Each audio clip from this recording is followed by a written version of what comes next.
Here to talk about The Sun is also a star by Nicola Yoon. This is the first Nicola Yoon book I read. I'm usually not a big contemporary reader in general, unless the premise has something that's interesting to me.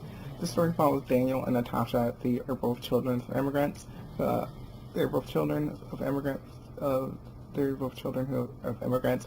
Daniel is Korean and Natasha is Jamaican. Natasha's family immigrated to America illegally, and recently the government has found out and they are being deported. By the end of the day, Natasha's trying to stop that from happening. She's trying to talk to whoever she needs to talk to, meet up with the different lawyers and whatever, and she's trying to fight it while her family is not. They're packing up and getting ready to leave because they've been deported. This story stood out to me because it was about immigration and about immigrants, and I haven't read any story really focusing on that much since outside of school, at least.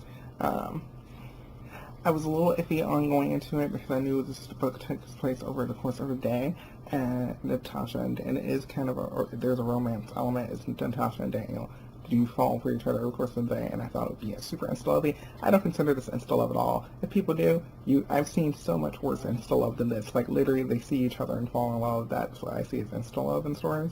This is like, Daniel has an instant connection to her, yes, and he may think he falls in love right away, but that's just Daniel. He's very sensitive. Daniel's like a sensitive, emotional person. He cries when other people cries. And yeah, he believes in love at first sight, but Natasha does not. Natasha's more logical. She's a scientist. She doesn't believe in love at first sight. She doesn't actually believe in love at all in the beginning of the story. And what I really loved about the story is over the course of this day, Daniel's trying to make Natasha fall in love with him. He finds this article that's like how to make someone fall in love with you, how to fall in love in a day or something. This article, and he starts going through these questions with her, and as we're getting to know Daniel, I stopped disliking him because I really, at the beginning of the story, I wasn't really a fan of Daniel. I was just kind of like, he's kind of smug, and I'm like, I know what this I'm gonna make you fall in love with me thing is. But like, as we're going through the story and Natasha's falling for him, I was falling for the character as well because he's so sweet. He's just so sweet and like adorable and just awkward and just great. Like, he's just a great character.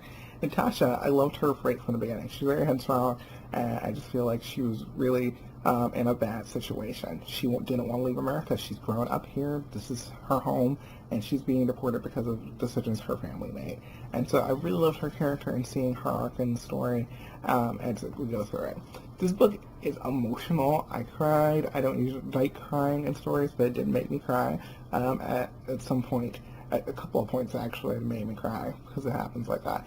One thing that I really wanted to mention about Nicola Yoon's writing that I thought was just beautiful, there's these snapshots in here. There's like different sections, which is not from Daniel or Natasha's perspective. Like, it may just be on the perspective of someone they meet. It might be the perspective of Natasha's lawyer or Daniel's, I don't know, anything. I don't know, just someone else that they meet along this day. And I just thought that was so beautiful. The way that all these different stories interconnected, the people that they met, it wasn't just like a small snapshot of this person's mess. They affected something else later in the story, and it was all connected so beautifully and wonderful.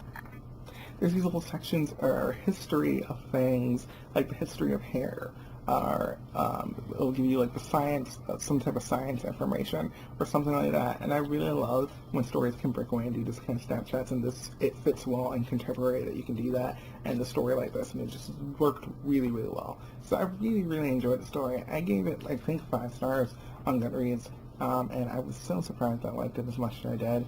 Like, I was not expecting to be as gaga over this book as a lot of people I know are, but I really, really did love it.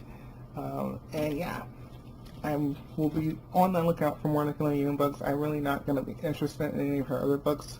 Like I said, I don't read a lot of contemporary unless I really like the premise. This one's premise stood out to me, but I might pick up one of her other books in the future. We'll see. But yeah, that's it for this review. If you read The Sun is Also a Star, you should tell me what you thought of it in the comments down below. I'd love to hear other people's thoughts on it. And yeah, that's going to be it. I hope you guys are having a good morning, evening, or night, or whatever time of day it is when you're watching this. And I will see you all next time. Bye.